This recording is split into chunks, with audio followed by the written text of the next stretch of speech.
Good evening everyone, my name is January D. Patunongon, BSIT4P, and I'm here today to tackle all about overview of Simple Mail Transfer Protocol or SMTP. So what is SMTP? It's an internet standard protocol used for sending and receiving email across the internet protocol or IP networks. It is a protocol that facilitates the exchange of electronic messages between mail server and a client.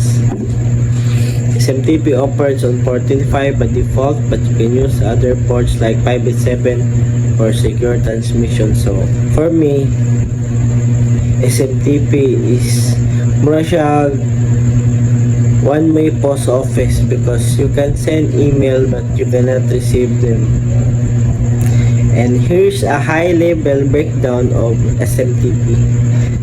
First step is core function. SMTP is responsible for sending emails from a mail client like Gmail, Outlook to a mail server and relaying the emails from one server to another until it reaches to the recipient mail server. So, mo siya ang first step nga from the word responsible to ensure inyong email maabot sa recipient mail server, but before that mo agi pa siya og uban nga process. So man siya ang second step, push protocol. SMTP is a push protocol, meaning it pushes email from the sender server to the receiver's servers, and it contrasts with protocols like IMAP or PAP, which are used to retrieve or pull emails from a server. So before ma-receive yun ninyo inyong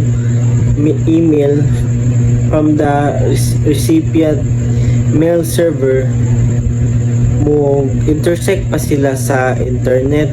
Then kung ma-okay na, then that's the time nga mo go through na inyong email padung na sa recipient mail server. Then the third one is TCP IP protocol. SMTP uses TCP transmission control protocol to ensure reliable transmissions of messages. So ang kanipod siya pod is to ensure nga yung message jud ma-deliver jud direct to the one nga inyong gisendan sa inyong email to the recipient mail server.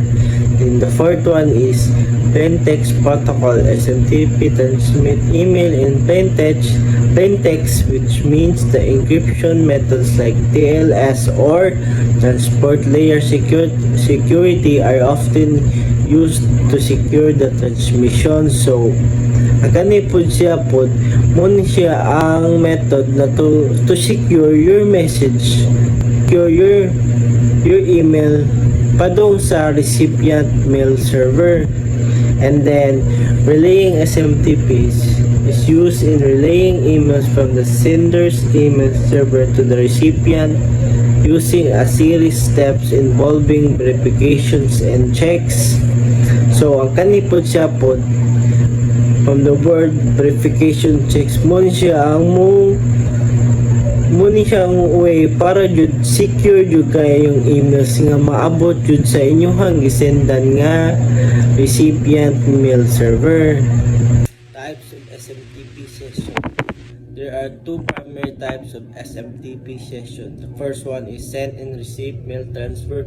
So ang meaning po daning MTA is mail transfer agent. So MTA to MTA, in this type of session, one mail server MTA sends an email to another mail server. This happens when an email is relayed across the internet between different servers before reaching the recipient. So for example, Gmail mail server sending to an email to Yahoo mail server. Second one is send only mail submission. So ang meaning pa put aning MUA is mail user agent. So MUA to MTA, in this session the email client MUA submits an email to the mail server for delivery. This session handles outbound email and doesn't involve receiving email.